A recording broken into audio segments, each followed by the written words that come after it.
కొద్ది సమయం దేవుని మాటలు మీతో పంచుకుంటాను. అయితే ప్రభు గత సంవత్సరం జనవరి మాసం మొదలుకొని డిసెంబర్ మాసం వరకు ఆఖరి గడియల వరకు మన దేవుడు సంరక్షించి కాపాడి మన ఉద్యోగాలు అయితేనేమి, మన వ్యాపారాలు, చేతి పనులు, పాడి పంట, ప్రతి విషయమైన పనుల్లోనప్పటికీ దేవుడు తోడై ఉండి మనల్ని నడిపిస్తూ వచ్చారు. అందుకే దేవుని కృతజ్ఞత స్తుతి చెల్లించేవారమై మనం ఉన్నాం. బైబిల్లో కొన్ని మాటలు మీతో పంచుకుంటాను. కృపను గురించిన మాటలు మీతో పంచుకుంటాను ఈ రోజున. అందరూ మీ దైవ గ్రంథం నుంచి ఇర్మియా ప్రవచన గ్రంథం ఇర్మియా 31వ అధ్యాయం 3వ వచనం చదవండి. ఇర్మియా 31వ అధ్యాయం 3వ వచనం. చాలా కాలం క్రిందట యెహోవా మాకు ప్రత్యక్షమై ఇట్లా నేను అక్కడ గమనిస్తే చాలా కాలం తర్వాత, అంటే అప్పుడు దేవుడు వారికి కనబడటం అరుదు.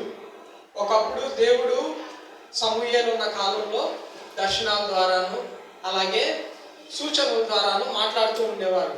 అయితే అక్కడ భక్తులు రాస్తున్నారు, ఏమని రాస్తున్నారు? దేవుడు కనిపించడం అరుదు. మళ్ళా చదవండి. అది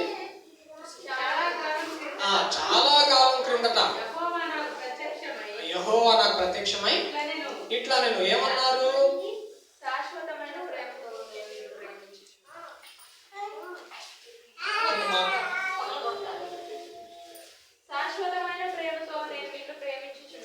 శాశ్వతమైన ప్రేమతో నేను ప్రేమించున్నాను,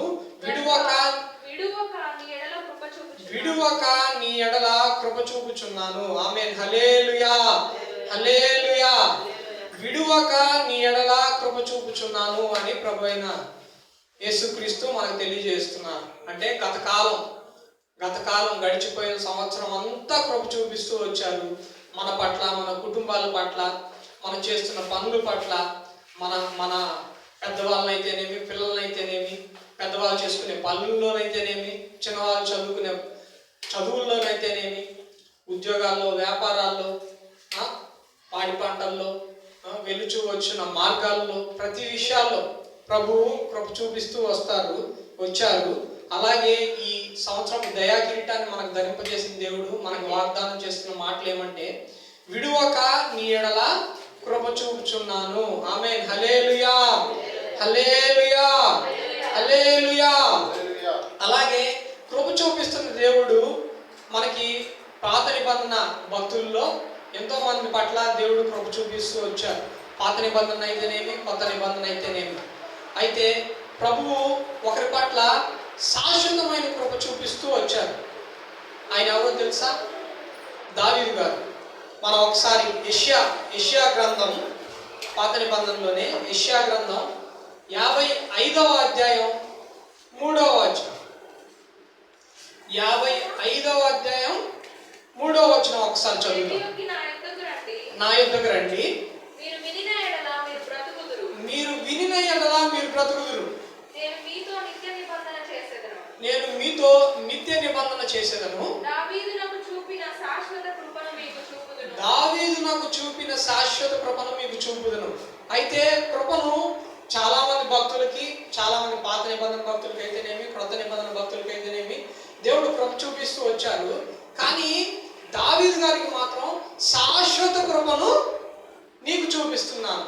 శాశ్వత కృప అంటే అది ఎన్నడూ చెరగని కృప, అది ఎప్పటికీ విడజాడని కృప, అది ఎప్పటికీ వదిలిపోని కృప.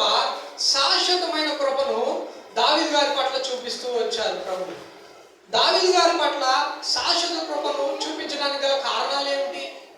శాశ్వత కృప మనం మన జీవితాల్లో పొందుకోవాలంటే, శాశ్వత కృపను మనం స్వతంత్రించుకోవాలంటే మనం ఏం చేయాలి? అసలు కృప అంటే ఏంటి? కృపను గురించిన చాలా పాటలు ఉన్నాయి, కృపను గురించిన చాలా మాటలు ఉన్నాయి, కృపను గురించిన చాలా వర్తమానాలు ఉన్నాయి. అసలు కృప అంటే ఏమిటి? కృపను గురించిన ఒక 2-3 విషయాలు మీతో పంచుకుంటాను. ఆయన మన పట్ల చూపించే అత్యున్నతమైన మంచితనమే కృప. అసలు కృప అంటే మనం దేవునికి, మనం పరలోక రాజ్యానికి అనర్హులం. పరలోక రాజ్యానికి వెళ్ళడానికి మనం వారసులం కాము. కానీ పరలోక రాజ్యం వెళ్ళడానికి మనల్ని అర్హులుగా మార్చేదే కృప. ఈ కృప మనల్ని ఏం చేస్తుందంటే, యేసయ్య కృప మనల్ని ఏం చేస్తుందంటే పరలోక రాజ్యానికి మనల్ని అర్హులుగా మారుస్తుంది. అది కృప. ఈ కృప లేనిదే మనం పరలోక రాజ్యానికి వెళ్ళమా అంటే ఖచ్చితంగా వెళ్ళలేము. ఖచ్చితంగా మన ప్రభు అయిన యేసుక్రీస్తు కృప మన మీద ఉండాలి. ఈరోజు మనం ఇలా సంఘంగా కూడుకొని మనం ఇలా స్తుతించుకొని ఆరాధించుకునే క్రమాన్ని మనం పాటిస్తున్నామంటే ఖచ్చితంగా దేవుని కృప మన పట్ల ఉన్నది కనుకనే మనం ఈరోజు మందిరంలో ఇలా కూడుకోగలిగాం. ఇక్కడ ఉన్న ప్రతి ఒక్కరి మీద దేవుని కృప మెండుగా నిండుగా ఉండునుగాక. ఆమేన్, హల్లెలూయా, హల్లెలూయా. మన కుటుంబాల మీద కృప ఉండునుగాక. ఆమేన్, హల్లెలూయా. మన పిల్లల మీద ఉండునుగాక. ఆమేన్, హల్లెలూయా, హల్లెలూయా. మన ఉద్యోగాల మీద ఉండునుగాక. ఆమేన్, హల్లెలూయా. వ్యాపారాల మీద ఉండునుగాక. హల్లెలూయా, హల్లెలూయా. చేతి పనులు, పాడి పంట, ప్రతి విషయమైన సమస్తం మీద దేవుని కృప ఈ సంవత్సరము దయాకిరీటము ధరింపజేసిన దేవుడు మన పట్ల ఉంచునుగాక. ఆమేన్, హల్లెలూయా, హల్లెలూయా, హల్లెలూయా. కల్వరి టీవీ ఎంతమందికి తెలుసు? మన ఇళ్లలో కల్వరి టీవీ, కల్వరి ఛానల్ వస్తూ ఉంటుంది కదా. కల్వరి టీవీలో వాక్యాలు వింటూనే ఉంటారు కదా. టీవీలు పెట్టుకుంటున్నారా? కల్వరి టీవీలో మెసేజ్లు వింటున్నారా? అయితే కల్వరి టీవీ స్థాపించిన కొత్త రోజుల్లో అయితే యేసన్న గారిని ఆ కల్వరి టీవీకి ఇంట్రడ్యూస్ చేయమని, అంటే ఉపోద్ఘాతం ఏమని పిలిచారు. అయితే యేసన్న గారు మాట్లాడుతూ, నాకు బైబిల్లో ప్రతి విషయము, ప్రతి పదము పరిశుద్ధాత్మ చే రాయించబడిన ప్రతి మాట విలువైనదే, అది ఖచ్చితంగా ప్రాముఖ్యమైనవే. కానీ 2 మాటలు నాకు బహుగా ఇష్టమని ఒక 2 మాటలు చెప్పారు. ఆ 2 మాటలు ఏమనగా కృప, ఆరాధన. ఈ 2 మాటలు నాకు బైబిల్లో వాడిన మాటల్లో నాకు బాగా బహుగా ఇష్టము. ఆయన కృప లేనిదే మనం బ్రతకలేము. ఆయన కృప వల్లనే నా జీవితం ఇలా సాగింది. ఆయన కృప వల్లనే ఆయన సాక్ష్యం ఆయన ఆ రోజు పంచుకున్నారు. కృపను గురించిన ఈ ఆవశ్యకత, కృపను గురించిన ప్రాముఖ్యత మనం తెలుసుకోవాల్సిన వారమై ఉన్నాం. మనం కృప పొందుకున్న వారమై ఉన్నాం. అలాగే మన కృప పొందుకోవడమే కాక దావీదు గారు పొందిన శాశ్వత కృపను మనం పొందుకోవాలి. కృప పొందుకోవడమే కాదు కానీ శాశ్వత కృప. దావీదు గారు మరలా లేఖనాలు ఏం సెలవిస్తున్నాయి? శాశ్వత కృప.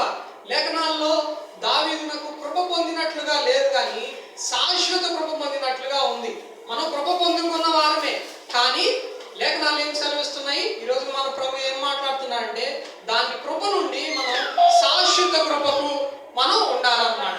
శాశ్వత కృప మనం పొందుకోవాలి. ఆమేన్, హల్లెలూయా, హల్లెలూయా, హల్లెలూయా. ఆయనకి నేను ఎలా హాని తలపెట్టగలను అని దావీదు గారే అన్నారు. అయితే ఆ మాటలు దావీదు గారే ఒప్పుకుంటున్నారు. ఏంటి? సౌలు కృప పొందుకున్న వ్యక్తి. అట్టి సౌలు కూడా కృపను పొందుకొని కూడా మొదటి రోజుల్లో కృప పొందుకున్నారు కానీ తర్వాత రోజుల్లో ఆ కృపను కోల్పోతూ వచ్చారు. మొట్టమొదటిగా సౌలు జీవితంలో మనం గమనిస్తే ఒక దేశాన్ని లేకపోతే ఒక రాజ్యాన్ని జయించాలంటే కనీసం అన్నపానాలు కూడా ముట్టుకునే వాళ్ళు కాదు. అన్నపానాలు కూడా ముట్టుకోకుండా ఆ దేశాన్ని, ఆ రాజ్యాన్ని జయించేంత వరకు 40 సంవత్సరాలు పరిపాలించారు సౌలు గారు కూడా. అయితే అయినప్పటికీ ఆ దేశాన్ని జయించేంత వరకు ఆహారాలు, అన్నపానాలు కూడా ముట్టుకోకుండా గర్వంతో అలాగా దేవుని కొరకు పరిచయం చేశారు. కానీ రాను రాను మనసును గర్వించి కృప పోగొట్టుకున్నారు. అయితే దావీదు విషయంలో అలా కాదనమాట. మన దావీదు విషయంలో అంత శాశ్వత కృప పొందుకోవడానికి గల కారణం ఏంటి? మన పాత నిబంధన భక్తుల్లో గమనిస్తే ప్రాముఖ్యంగా ప్రభావితం చేసిన